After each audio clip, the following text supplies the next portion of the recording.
ये कहानी है एक ऐसे आदमी की जिसका नाम लेते ही बॉर्डर पर अलर्ट जारी हो जाता है, जिसकी एक फोन कॉल से फिल्में बनती थीं और करियर तबाह हो जाते थे।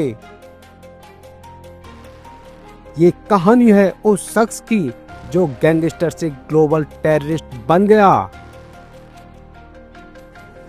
और फिर भी बॉलीवुड की चमकती दुनिया का बेताज बादशाह बना रहा। नाम है दाऊद इब्राहिम। दाऊद इब्राहिम का जन्म 26 दिसंबर 1955 को मुंबई के डोंगरी इलाके में हुआ।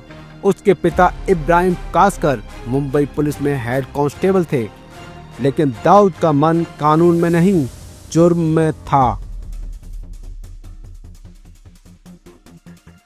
डोंगरी की तंग गलियों में दाऊद ने झगड़े, चोरी और गैंग बनाकर छोटे अपराधों की दुनिया में कदम रखा। 1980 के दशक में दाऊद ने डी कंपनी बनाई, एक ऐसा माफिया सिंडिकेट जिसने मुंबई में वसूली, हवाला, ड्रग्स और हथियारों के कारोबार को कंट्रोल किया। उसकी पहुंच न सिर्फ पुलिस तक थी बल्कि नेताओं और बड़े कारोबारियों तक भी थी। हर कोई उससे डरता था और कुछ लोग उसके साथ व्यापार भी करते थे। 90 के दशक में दाऊद ने बॉलीवुड की दुनिया में कदम रखा। उसने कई फिल्मों में फंड किया। प्रोड्यूसर्स और एक्टर्स उसके लिए सिर्फ मोहरे बन गए, जिनमें नाम आता है संजय दत्त, फिजा, चंदन, अनीस, इब्राहिम, मधुर भंडारी। कई फिल्मों की शूटिंग दुबई में होती और दाऊद खुद स्क्रिप्ट पर राय देता।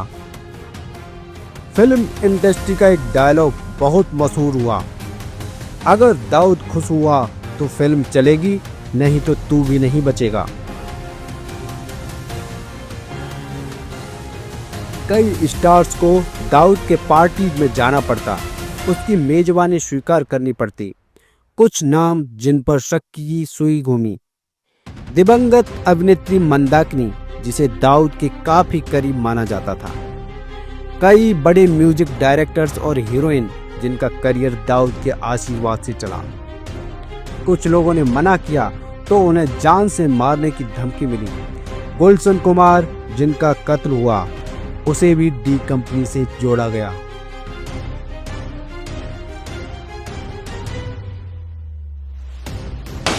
मार्च 1993 में मुंबई में हुए सीरियल ब्लास्ट ने पूरे देश को हिला दिया। 257 लोग मारे गए। इस हमले का मास्टरमाइंड था दाऊद इब्राहिम। इसके बाद दाऊद भारत का मोस्ट वांटेड क्रिमिनल बन गया। उसका नाम इंटरपोल की रेड कॉर्नर नोटिस में दर्ज हुआ और अब भी वो सिर्फ अंडरवर्ल्ड डॉन नहीं, इंटरनेशनल टेररिस्ट बन चुका था। भारत ने कई बार पाकिस्तान से दाऊद की वापसी की मांग की, लेकिन आज भी वो कराची के क्लिंटन इलाके में आराम से जिंदगी जी रहा है। सूत्रों के मुताबिक उसके पास अब भी अरबों की संपत्ति, हवाला नेटवर्क और बॉलीवुड में कुछ बचा कुचा कनेक्शन है। हालांकि अब बॉलीवुड में डी कंपनी का प्रभाव काफी कम हो चुका है।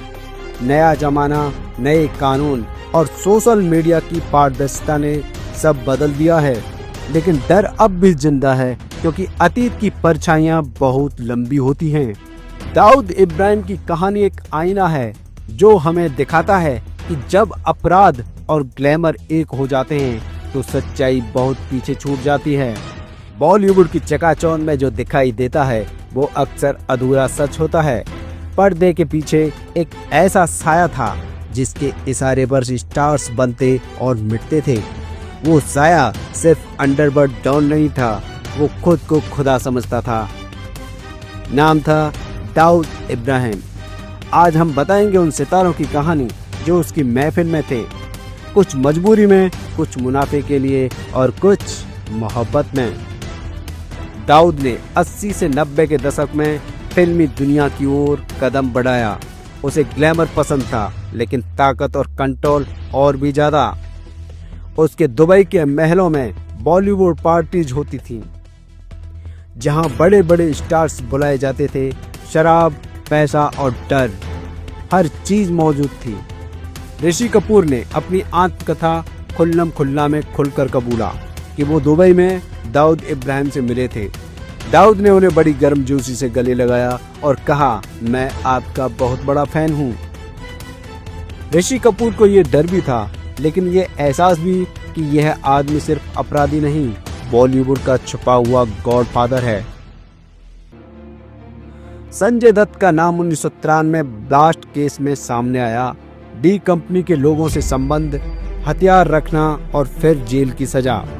हालांकि उन्होंने हमेशा कहा कि वो मासूम थे, लेकिन दाऊद और अनीस के साथ उनकी बातचीत के रिकॉर्ड्स मुंबई पुलिस के पास थे।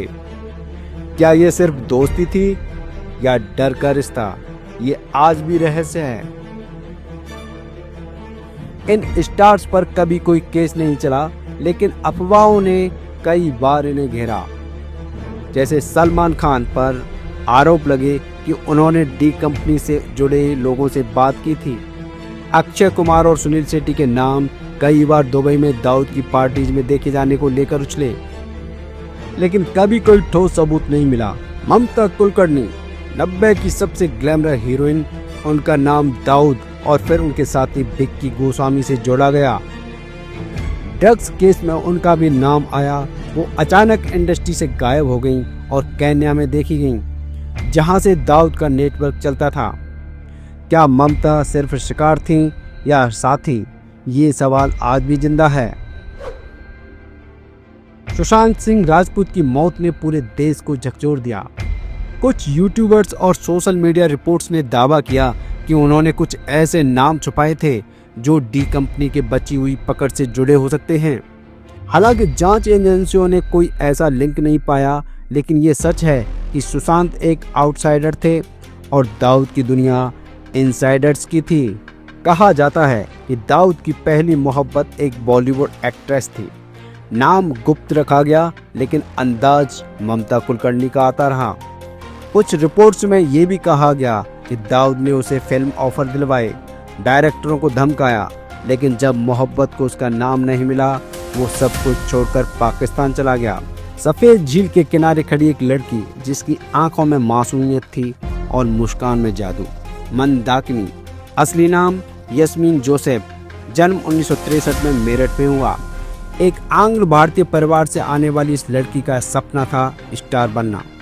1985 में जब राज कपूर ने उन्हें राम तेरी गंगा मैली में लॉन्च किया, तो उनकी बोल्डनेस और मासूमियत ने देश को हिला दिया। वो रातों रात सुपरस्टार बन गईं। लेकिन यहीं से शुरू हुई उस चुपचाप कहानी की बुनियाद, जिसका नाम कभी खुलेआम नहीं लिया गया, दाऊद इब्राहिम। दाऊद इब्राहिम को मंदाकिनी का अंदाज, उनका चेहरा, सब कुछ बेहद पसंद था। उसकी नीली आंखें बहुत पसंद आती थी उनको। सूत्रों के मुताबिक वो उन्हें फिल्मों में कास्ट करवाते थे, डायरेक्टरों पर दबाव डालते थे।